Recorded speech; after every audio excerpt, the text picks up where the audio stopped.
Hello friends, स्वागत है आप सभी लोगों का हमारे चैनल क्विक स्टडी में। मैं कमल बेस्ट। इस वीडियो के माध्यम से दोस्तों आपके यहाँ पर कराऊंगा आर्मी टेक्निकल और नर्सिंग असिस्टेंट के लिए महत्वपूर्ण क्वेश्चन, जो कि केमिस्ट्री का पार्ट नंबर 2 है। इससे पहले दोस्तों आपको पहले वाले भाग में हमने कुछ क्वेश्चन कराए थे, जहाँ पर आपने ख़ास तौर पर फिजिक्स के क्वेश्चनों को देखा था और साथ में केमिस्ट्री के एक आध क्वेश्चन को देखा था। तो आज हम यहाँ पर केमिस्ट्री के बचे हुए क्वेश्चनों को आपको कराएंगे।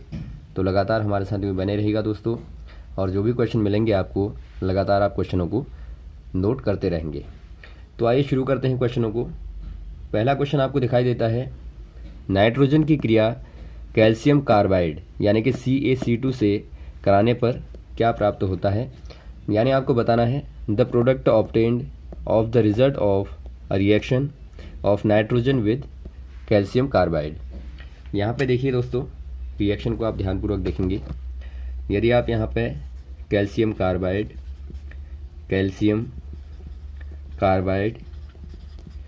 की रिएक्शन कराते हैं नाइट्रोजन के साथ में, और यहाँ पर आप ध्यान देंगे ये आपके हाई टेम्परेचर पर होती है। हाई टेम्परेचर कह सकते हैं, या फिर आप इसको लिखेंगे तो ये दोस्तों लगभग 1100 डिग्री सेंटीग्रेड पर रिएक्शन होती है।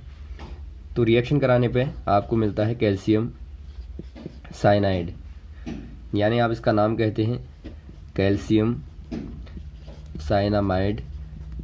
तो यहाँ पे आपको कैल्शियम साइनामाइड मिलता है। तो ऑप्शन में आप देखते हैं, ऑप्शन नंबर दोस्तों आप सी वाले में टिक कर देंगे, ये आपका CaCN2 हो जाएगा, कैल्शियम साइनामाइड यहाँ पे बनता है। अगला क्वेश्चन देखिए दोस्तों, which one of the following acids would you expect to be the strongest. यानी आपको बताना है निम्न में किस अम्ल को आप सर्वाधिक मजबूत या फिर आप कहें आप सर्वाधिक प्रबल कहेंगे।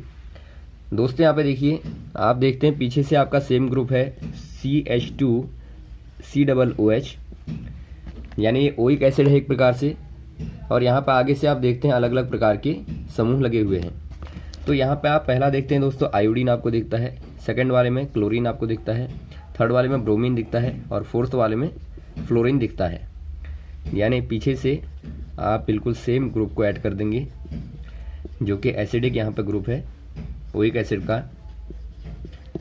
अब यहाँ पर आप ध्यान से देखेंगे तो ये क्या है दोस्तों, ये है हैलोजन, जो कि पीरियोडिक टेबल पे 17th वाले ग्रुप में आते हैं। यानी जो 17 ग्रुप में आते हैं वो आप देखते हैं ऊपर से यदि नीचे को जाएंगे तो FCl Br I आपको मुख्य दिखते हैं। तो यदि आप इनकी इलेक्ट्रोनेगेटिविटी की बात करें तो यहाँ पे जो फ्लोरीन है मोस्ट इलेक्ट्रोनेगेटिव होता है, बाद में क्लोरीन होता है, इसके बाद ब्रोमीन होता है, और इसके बाद आयोडीन होता है। और यहाँ पे आप जानते हैं कि फ्लोरीन का साइज़ भी इनमें से सर्वाधिक छोटा होता है। तो यहाँ पर आप कह देंगे दोस्तों जो फ्लोरीन है मोस्ट इलेक्ट्रोनेगेटिव है और स्मॉलर इन साइज है, तो ये आपका सर्वाधिक एसिडिक इन नेचर होगा, यानी ये दोस्तों मोस्टली एसिडिक होगा। तो ऑप्शन नंबर आपको यहाँ पे दिखाई दे रहा होगा, डी वाला दिखता है, तो आप डी वाले में टिक करेंगे। और साथ में यहाँ पे देखिए कभी कभार यहाँ पे आगे से आपको कुछ और भी समूह लगा के दे देते हैं। फॉर एग्जाम्पल यदि आप देखें आपको दिया जा सकता है C6H5COOH या CH4COOH, या फिर आपको CH3CH2OH यानी कि अल्कोहल भी दिया जाता है, और साथ में आपको यहाँ पे हैलोजन भी दिया रहेगा। तो यहाँ पर आप ध्यान देंगे इनको आपको असेंडिंग या डिसेंडिंग ऑर्डर में अरेंज करना होता है। तो यहाँ पे देखिए ये आपका मोस्टली इलेक्ट्रोनेगेटिव है, एसिडिक इन नेचर होगा, ये ज़्यादा प्रबल होगा, इसके बाद ये प्रबल होगा, इसके बाद ये वाला होगा। यहाँ पर आप देखते हैं ये आपका फिनॉल वाला है दोस्तों, ये मीथेन वाला है, और आखिर में आपका अल्कोहल वाला होता है। यानी अल्कोहल दोस्तों एक प्रकार से दुर्बल अम्ल में काउंट होता है, यानी कि ये आपका वीक एसिड में काउंट होगा। तो यहाँ पर आप टिक कर देंगे डी वाले में। अगला क्वेश्चन यहाँ पे देखिए दोस्तों, एन ब्यूटेन की सर्वाधिक स्थायी संरचना आपको बतानी है। The most stable conformation of n butanes is. यहाँ पर आप पहले एन ब्यूटेन की थोड़ा सा संरचनाओं को देखेंगे, स्ट्रक्चर को देखेंगे। एन ब्यूटेन की दोस्तों नॉर्मली यहाँ पे संरचना यहाँ पर होती है 5-6 टाइप की। यहाँ पर आप बनाएंगे, यहाँ पर आप दोस्तों यहाँ पे मेथिल ग्रुप को लेते हैं 2 और बचे हुए आप H को ऐड कर देते हैं। तो पहला हमने ये ले लिया मान लीजिए, और यहाँ पर आप H लगा देंगे। वैसे ही आप यहाँ पर सेकंड वाला ऐसे ले सकते हैं, और यहाँ पर मान लीजिए आपने CH3 लगा दिया, और यहाँ पर भी दोस्तों आप CH3 इसके पीछे ले सकते हैं एक, और बचे जो हैं इनको आप यहाँ पे H यहाँ पे ले सकते हैं, और यहाँ से एक H इसका आ जाएगा। और साथ में आप यहाँ पे देखेंगे, यदि आप इसको ऐसे ले लें, यहाँ पे एक CH3 को आप यहाँ ले सकते हैं, एक CH3 आप यहाँ पे ले सकते हैं, और यहाँ पे H ले सकते हैं, यहाँ पे H और H और H। यहाँ पर आप थोड़ा सा ऐसे भी ले सकते हैं कि स्ट्रक्चर को ऐसे और ऐसे ले सकते हैं। यहाँ मान लीजिए आपने CH3 ले लिया, यहाँ CH3 ले लिया, और बचे जो हैं उनको आपने HH कर दिया। अब यहाँ पे देखिए दोस्तों, स्टेबिलिटी डिपेंड करती है जो आपका मेथिल ग्रुप है, यानी जो आपका CH3 ग्रुप है, इनके बीच में कितना ज़्यादा रिपल्सन होता है, यानी इनके बीच में कितना ज़्यादा प्रतिकर्षण होता है। जितना ज़्यादा दोस्तों प्रतिकर्षण होगा, रिपल्सन होगा, वो उतना ही क्या होगा, कम स्टेबल होगा, यानी कम स्थायी होगा। तो यहाँ पर आप देखते हैं CH3 के बीच में ये रिपल्सन दिख रहा है आपको, ये पास में दिख रहे हैं आपको। इनके बीच का एंगल जो है ये अप्रॉक्सीमेटली आपका 60 डिग्री होता है। और यहाँ पर आप देखते हैं दोनों के बीच का एंगल 0 है, थीटा बराबर मेथिल ग्रुप के बीच का एंगल 0 है, यानी एक के ऊपर एक है यहाँ पे। यहाँ पर आप देखते हैं बिल्कुल अपोजिट में आपको मेथिल ग्रुप दिखता है, यानी इनके बीच का जो एंगल है ये आपको 180 डिग्री दिखाई देता है। और यहाँ पे दोस्तों इनके बीच का एंगल 120 डिग्री है। अब यहाँ पे देखिए, जो थीटा बराबर 60 डिग्री वाला होता है इसे आप कहते हैं गॉच कन्फॉर्मेशन, यानी जो एन ब्यूटेन की गॉच कन्फॉर्मेशन है वहाँ पे मेथिल ग्रुप के बीच में 60 डिग्री का कोण बनेगा। जहाँ पे थीटा डिग्री बराबर 0 होगा दोस्तों, ये आपका कहलाता है एक्लिप्स वाला कन्फॉर्मेशन होता है एन ब्यूटेन का। वैसे ही यहाँ पर देखिए, जब 180 डिग्री का एंगल बनता है, यानी ये एक दूसरे के अपोजिट होते हैं, तो आप इसको कहते हैं एंटी कन्फॉर्मेशन, या फिर आप इसको कह सकते हैं एंटी स्टैगर्ड कन्फॉर्मेशन। वैसे यहाँ पर देखते हैं आप, जब थीटा बराबर 120 बनेगा तो ऐसी वाली कंडीशन को दोस्तों आप पार्शियल एक्लिप्स कहते हैं। तो यहाँ पर आप देखते हैं क्लियरली, इस वाले केस में मेथिल ग्रुप के बीच में कम से कम रिपल्सन होता है, तो यही वाला मोस्ट स्टेबल होगा। तो यहाँ पर आप कौन से वाले में टिक कर देंगे? ऑप्शन नंबर आपको देखिए डी वाला दिखता है, स्टैगर्ड एंटी, तो आप एंटी वाले में टिक करेंगे। अगला क्वेश्चन यहाँ पे देखिए दोस्तों, which of the following species is paramagnetic in nature, यानी आपको बताना है निम्न में कौन सा समूह अनुचुंबकीय है। अनुचुंबकीय कहने का मतलब है जो पैरामैग्नेटिक होता है दोस्तों, ये क्या होता है, पैरामैग्नेटिक कहने का मतलब है जिसे आप कहते हैं अनुचुंबकीय, यानी यहाँ पर चुंबक के बीच में क्या होता है, एट्रैक्शन होता है, या फिर आप कह सकते हैं यहाँ पर जो आपने समूह लिया है ये क्या होगा, चुंबक की ओर एट्रैक्टेड होगा। तो ऐसे वाले केस में आप इसको पैरामैग्नेटिक कहते हैं। तो इनमें से कौन सी वाली ऐसी जाति है या समूह है जो कि मैग्नेट के ऊपर यहाँ पर क्या होगा, आकर्षित होगा, या फिर आप कहें एट्रैक्टेड टुवर्ड अ मैग्नेट। यहाँ पर आपको देखिए पहला वाला दिखता है दोस्तों फ्री रेडिकल। जो फ्री रेडिकल होते हैं इनमें क्या होता है, जब यदि आप कोवेलेंट बॉन्ड को तोड़ देते हैं उच्च ऊर्जा दे करके, मान लीजिए यहाँ पे इनके बीच में कोवेलेंट बॉन्ड है, या आपका कोवेलेंट बॉन्ड है, यदि आप इसको हाई एनर्जी दें दोस्तों, एनर्जी यानी कि ऊर्जा आप यहाँ पे देते हैं, तो ये ब्रेक होगा, और ब्रेक होने के बाद में CH3 positive plus CH3 positive बनता है। तो इनको आप कहते हैं मेथेन के फ्री रेडिकल। और ये क्या होते हैं दोस्तों, जो फ्री रेडिकल होते हैं, जो फ्री रेडिकल होते हैं, इनमें क्या खासियत होती है, इनमें इवन और जो ऑड इलेक्ट्रॉन होते हैं दोस्तों, इनके पेयर क्या होते हैं, आपस में वैनिश हो जाते हैं, यानी ख़त्म हो जाते हैं। मान लीजिए यहाँ पर आपके पॉजिटिव में 3 आपके पास में चार्ज है, और नेगेटिव में आपके पास में 4 है, यानी इवन और ऑड यहाँ पर आपके पास में होते हैं। तो ये दोस्तों आपस में क्या हो जाएंगे, ये आपका एक नेगेटिव में होगा, एक पॉजिटिव में होगा, तो ये आपस में कैंसिल हो जाएंगे। तो यहाँ पर आप देखते हैं एक फिर भी चार्ज बचता है नेगेटिव में।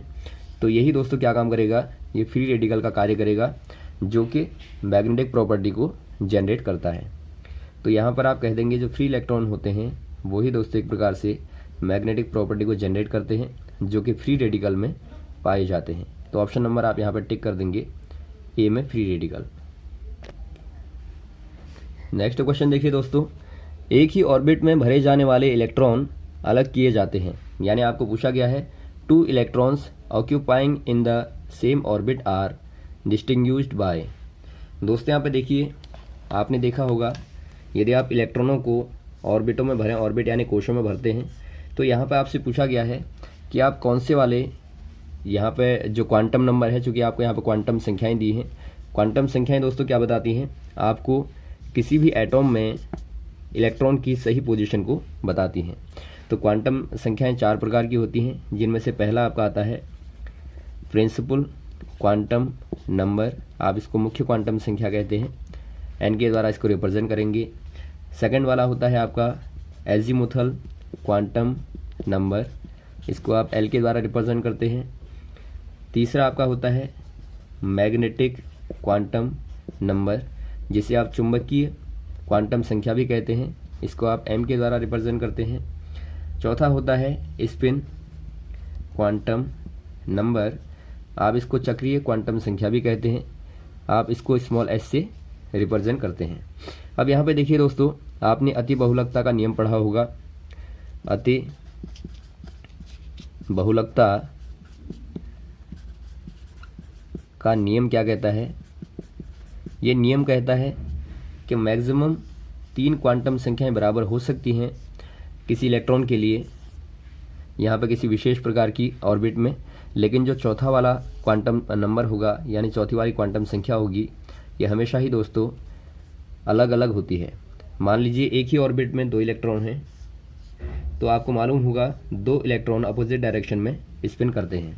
यानी इसके लिए यदि आपका एन भी बराबर है, एल भी बराबर है और एम भी बराबर है, लेकिन एस यहाँ पर बराबर नहीं होगा, क्योंकि एस दोस्तों इसके लिए आपका पॉजिटिव का 1/2 होता है, इसके लिए नेगेटिव का 1/2 होता है, यानी अपोजिट डायरेक्शन में स्पिन करते हैं। तो ऑप्शन नंबर यहाँ पर आपका हो जाएगा डी वाला, आप स्पिन क्वांटम नंबर के माध्यम से इनमें अंतर पैदा कर सकते हैं। अगला क्वेश्चन देखिए दोस्तों, H2SO4 से H परमाणु को निम्न में से कौन विस्थापित नहीं कर पाएगा। यानी आपसे पूछा गया है which can not replace hydrogen atom from H2SO4।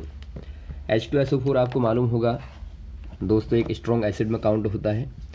H2SO4 क्या है, एक स्ट्रॉन्ग एसिड है। आप यदि इसका नाम कहें तो ये आपका सल्फ्यूरिक अम्ल कहलाता है, यदि आप इसको केमिकली नाम कहें तो ये आपका हाइड्रोजन सल्फेट कहलाता है।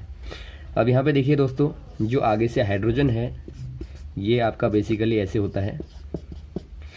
यहाँ पे जो हाइड्रोजन है दोस्तों, आपको इसको रिप्लेस करना है, तो इससे ज़्यादा रिएक्टिव कोई मेटल जो होगा उससे आपको इसकी रिएक्शन करानी पड़ेगी।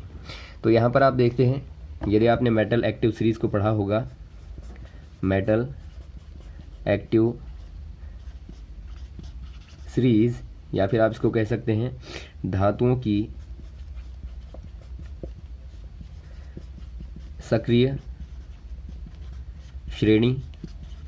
यदि आपने इसको नहीं पढ़ा है तो आप अवश्य ही इसको याद कर लें दोस्तों, क्योंकि इसके आधार पर बहुत सारे क्वेश्चन आते हैं। तो यहाँ पर आप धातुओं की सक्रिय श्रेणी में देखेंगे तो पोटेशियम से लेके सोडियम से लेके मैग्नीशियम से लेके आगे बढ़ते जाएंगे, कैल्शियम आएगा और आगे बढ़ेंगे, हाइड्रोजन आएगा और आगे बढ़ेंगे, कॉपर आएगा, ऐसे ही गोल्ड आएगा। तो यहाँ पर आप देखते हैं दोस्तों, जो H के आगे जितने भी आएंगे ये हाइड्रोजन को रिप्लेस कर देंगे, लेकिन जो H के बाद में आते हैं ये हाइड्रोजन को रिप्लेस नहीं कर पाते। इसका रीज़न क्या होता है, क्योंकि ये हाइड्रोजन से कम सक्रिय होते हैं, यानी कि इससे दोस्तों लेस रिएक्टिव होते हैं। तो यहाँ पर आप कह देंगे जो कॉपर है दोस्तों, ये हाइड्रोजन से नीचे आता है एक्टिव सीरीज में, तो ये यहाँ पे इसको रिप्लेस नहीं कर पाएगा। ये क्वेश्चन आपको ऐसे भी पूछ लिया जाता है। मान लीजिए यहाँ पर आपसे दिया गया होगा H2SO4 और यहाँ पर रिएक्शन करानी होगी आपको कॉपर के साथ में, तो यहाँ पर आप कह देंगे नो रिएक्शन। यहाँ पर आपका CuSO4 बिल्कुल नहीं बनेगा क्योंकि कॉपर दोस्तों H को रिप्लेस नहीं कर पाता। और यही रिएक्शन यदि आप H2SO4 की आयरन से करा दें तो आपको FeSO4 मिलेगा क्योंकि आयरन दोस्तों ज़्यादा रिएक्टिव होता है। अब नेक्स्ट क्वेश्चन देखिए, यहाँ पर आपको पूछा गया है IUPAC name of following hydrocarbon compound, यानी कि नीचे आपको जो हाइड्रोकार्बन यौगिक दिया है इसका आपको IUPAC नाम बताना है। IUPAC नाम आपने पढ़ा होगा दोस्तों, जो कि एक प्रकार की नाम पद्धति है। इनको अलग अलग प्रकार से नामकरण करने की एक प्रकार की मेथड है। तो इसके तहत आपको कुछ नियम याद रखने पड़ते हैं, जैसे कि यहाँ पर आपको देखिए, पहले आप इसको कंपाउंड का नाम लिखेंगे। यहाँ पर आपको दिया गया है CH3 CH CH2 CH3 CH2 CH, यहाँ पर OH है, यहाँ पर CH2 है और यहाँ पर CH3 है। पहला काम दोस्तों क्या करते हैं, रूल नंबर 1 क्या कहता है, ये कहता है कि जहाँ से ज़्यादा कार्बन आते हैं वहाँ से आप पहले चेन को काउंट करो। यहाँ से आप शुरू कर देंगे काउंट करना 1 2 3 4 5 6 1 2 3 4 5 6 7, और यहाँ से यदि आप काउंट करेंगे 1 2 3 4 5 6, तो यहाँ पर आप देखते हैं दोस्तों ज़्यादातर आपके पास में 7 कार्बन ऐसे ही काउंट कर में आ रहे हैं, तो आप यहाँ पे दोस्तों ऐसे ही काउंट करेंगे। अब आपके पास क्वेश्चन आता है कि आप यहाँ से नंबरिंग करेंगे या फिर यहाँ से नंबरिंग करेंगे। तो इसके लिए देखिए, जो जहाँ से आपका क्रियात्मक समूह यानी कि जो एक्टिव ग्रुप होता है वो पास में पड़ेगा, वहाँ से आप काउंटिंग करते हैं। यहाँ से देखिए 1 2 3 पे एल्कोहल पड़ता है और यहाँ पे देखिए 1 2 3 पे मेथिल पड़ता है, तो यहाँ से आप काउंट करेंगे क्योंकि आप इस वाले ग्रुप को ज़्यादा वरीयता देते हैं। तो 1 करेंगे, यहाँ पर 2 करेंगे, 3 करेंगे, 4 करेंगे, 5 करेंगे, 6 7। अब यहाँ पे देखिए 7 के लिए आपको मालूम होगा हेप्टेन आता है, इतना क्लियर हो गया। और यहाँ पे देखिए 3 पे दोस्तों क्या जुड़ा है, 3 पे जुड़ा है एल्कोहल। एल्कोहल के लिए आप यहाँ पर नाम लगा देते हैं, जो भी आपका कार्बन होता है उसके पीछे कार्बन का नाम होता है चेन का, उसके पीछे ऑल लगा देते हैं, यानी हेप्टेनॉल यहाँ पर हो जाएगा ये।